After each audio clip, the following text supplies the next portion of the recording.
बघा, सध्या मार्केटमध्ये पॅरालिसिस पेक्षा एक भयानक रोग आलेला आहे आणि रोगाचं नाव आहे तुलना करणं. बघा, समाजामध्ये सध्याच्या परिस्थितीत प्रत्येक जण विचार करतोय की तरे त्याचं तर 25व्या वर्षीच सगळं बरोबर झालंय, त्याला तर 25व्या वर्षीच नोकरी झाली, 26व्या वर्षी त्यानं लग्न केलं, तो सेटल झाला आणि मी काय करतोय. ह्या सगळ्या गोष्टीमुळं काय होतंय की तुमचं खरं पोटेन्शियल जे तुमच्या आतमध्ये आहे ते तुम्ही कुठंतरी मारताय अक्षरशः. कारण तुम्ही स्वतःचं पोटेन्शियल चेक नाही केलं आणि तुम्ही दुसऱ्याच्या झालेल्या गोष्टींवरती किंवा त्या कशा झाल्या असतील त्याची तुम्हाला सत्यताही माहिती नाही, त्या गोष्टीने स्वतःला त्रास करून घेऊन डिप्रेशन, एन्झायटी, भीती या सगळ्या गोष्टींमध्ये कशाला टाकताय. मला असं वाटतं जे देवानं आपल्याला दिलंय, किंवा तुम्ही नास्तिकही असाल तो तुमचा एक असू शकतो की मला माझ्या मेहनतीनं जे मिळालंय तर त्या गोष्टी ग्राह्य आहेत की तुम्ही मेहनत करताय, त्या दृष्टिकोनातून तुम्हाला फळ मिळणार आहे. पण एखाद्या व्यक्तीचं असं लवकर चांगलं झालंय किंवा आपल्याला असं करता येईल का किंवा आपण असं का नाही, ह्या विचारांमध्ये आपण कशाला पडतोय. म्हणजे एक गोष्ट आपण सामान्य करू शकतो रोजच्या सकाळी उठण्यापासूनच्या याच्यामध्ये, की आपण सकाळी पहिला विचार काय करतो.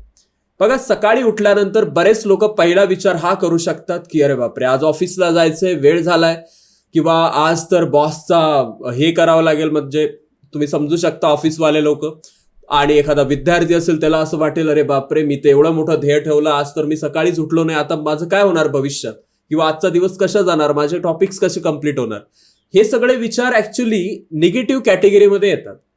कारण खऱ्या अर्थानं सकाळची सुरुवात जी व्हायला पाहिजे ती अशी व्हायला पाहिजे, एखादं आपण म्हणू शकतो उठल्यानंतर व्यायाम, किंवा एखादा उठल्यानंतर आपण नामस्मरण करू शकतो, किंवा आपण उठल्यानंतर एखादा असा पॉझिटिव्ह हे करू शकतो, काम करू शकतो. मे बी ते मेडिटेशन असेल. बाय द वे, मेडिटेशन तर आजच्या काळामध्ये एक अशी गोष्ट झाली की असं लोकांना भ्रमित केलंय की मेडिटेशनमुळं सगळं योग्य. That is scam actually. कारण मेडिटेशनमुळे जर लोकांचे प्रॉब्लेम सॉल्व्ह झाले असते, प्रत्येक जण मेडिटेशन करायला बसलं असतं. कितीतरी मेडिटेशन करायला सुरुवात करतात, नंतर थांबतायत. आता याच्यावर सोल्युशन काय आहे, आपण आता एखाद्या विद्यार्थ्याच्या पर्स्पेक्टिव्हनं थोडं बोलूया. मला असं वाटतं ॲज अ स्टुडंट तुम्ही जर काहीतरी नवीन करायला घेताय, किंवा ॲज अ ग्रॅज्युएट स्टुडंट तुम्ही आता स्पर्धा परीक्षांमधून आलाय, काहीतरी स्वतःचं स्टार्ट करणार असाल, तर तुम्ही एक गोष्ट करू शकता. पहिल्यांदा तर सगळ्याच्या सगळं कट ऑफ करून टाका.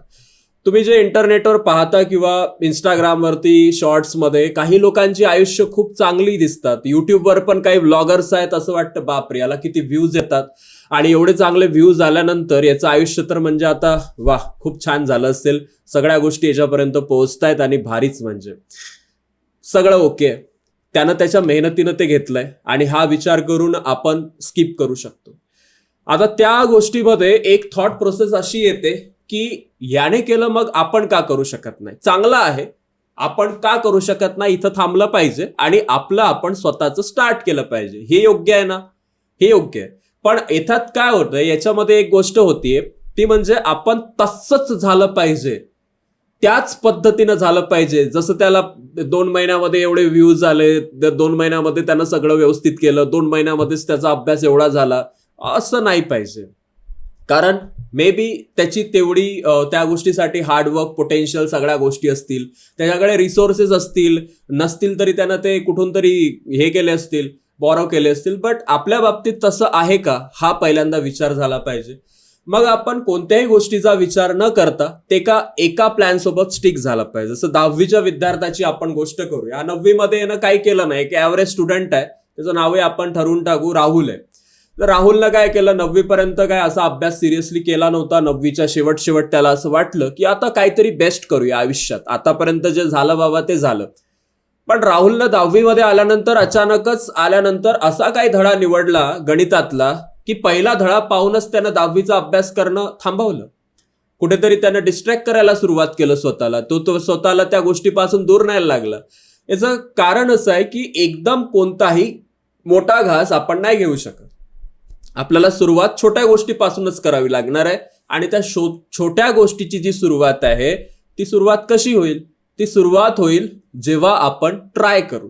तुम्ही ट्रायच नाही केलाय, स्वतःला प्रोकॅस्टिनेट करताय, असं झालं असतं, तसं झालं असतं, असं होऊ शकतं, तसं होऊ शकतं, आणि त्याचं झालंय माझं. That's killing your inside your self, म्हणजे तुमच्या आतमधल्या स्वतःला तुम्ही त्या गोष्टीत मारताय कुठंतरी. किती लोकांना या फेजमधून जायचं रिझनच नाही माहितीये की ते स्वतःला त्रास करून का घेतात. म्हणजे एवढं चांगलं आयुष्य आहे, 10वी पर्यंत 12वी पर्यंत मस्त दिलखुलास जगत होते आणि एकदम मग जबाबदाऱ्या आल्या तर त्याच्यामध्ये तुम्ही हे सोडताय.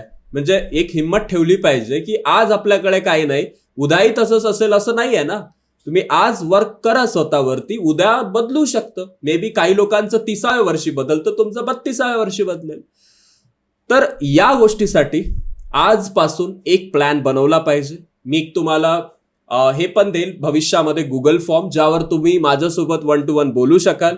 माझी इंस्टाग्रामची आयडी मी तुम्हाला या व्हिडिओच्या डिस्क्रिप्शन मध्ये मेन्शन करेल. तुमचे काही क्वेश्चन्स असतील थेट तुम्ही माझ्यापर्यंत पोहोचू शकता आणि त्या गोष्टीमधून आपण या गोष्टीवर काहीतरी मार्ग नक्कीच काढू शकतो. आता प्रोक्रॅस्टिनेशन ह्या सगळ्या गोष्टी झाल्यानंतर पुन्हा आपण येऊया कंपॅरिझनच्या त्या टॉपिकवरती, की ज्या टॉपिकमध्ये एक जलेसीवाला फॅक्टर पण क्रिएट होतो आणि तो जलेसीवाला फॅक्टर निगेटिव्ह कॅटेगरीत येतो.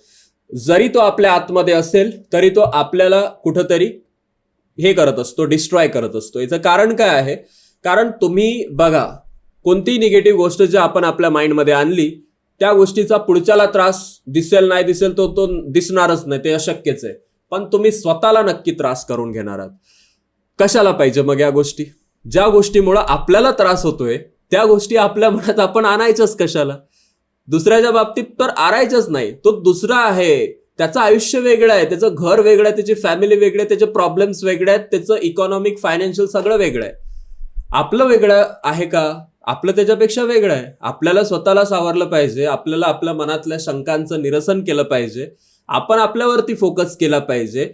आणि आपल्याला पहिली गोष्ट तर जगात सकाळी उठल्यानंतर किंवा झोपेपर्यंत आपणच आपल्याला दिसलो पाहिजे की आज मी काय चांगलं करतोय, आज मी स्वतःसाठी काय बेस्ट करतोय.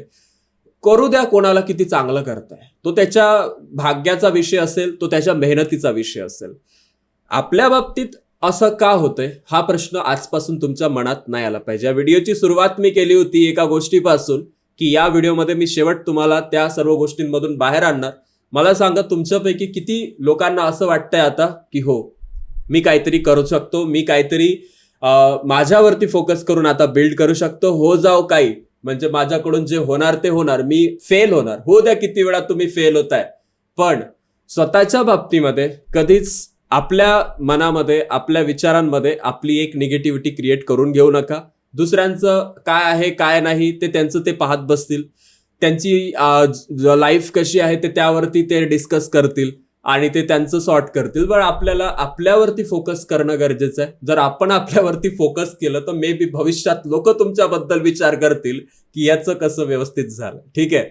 सो ह्या सर्व लूपमधून आपण बाहेर काढण्यासाठी तुम्हाला हा व्हिडिओ बनवलेला होता. एक मानसिक विचारांमध्ये जे माझा अनुभव आहे, कारण विद्यार्थ्याची मानसिकता मी जाणून आहे एक शिक्षक म्हणून, आणि त्या मानसिकतेतून कित्येक विद्यार्थ्यांना नैराश्यातून बाहेर काढण्यासाठी मी हे आजपर्यंत प्रयत्न केलेले आहेत. तर त्या गोष्टीचा मोठ्यांनाही फायदा व्हावा म्हणून ही एक सिरीज आपण सुरू केली आहे. या व्हिडिओचा तुम्हाला जर फायदा झाला असेल तर या चॅनलला सबस्क्राईब करा आणि तुमच्या जास्तीत जास्त फ्रेंड्स पर्यंत याला शेअर करा. Thank you so much. भेटूया आता आपण पुढील व्हिडिओमध्ये.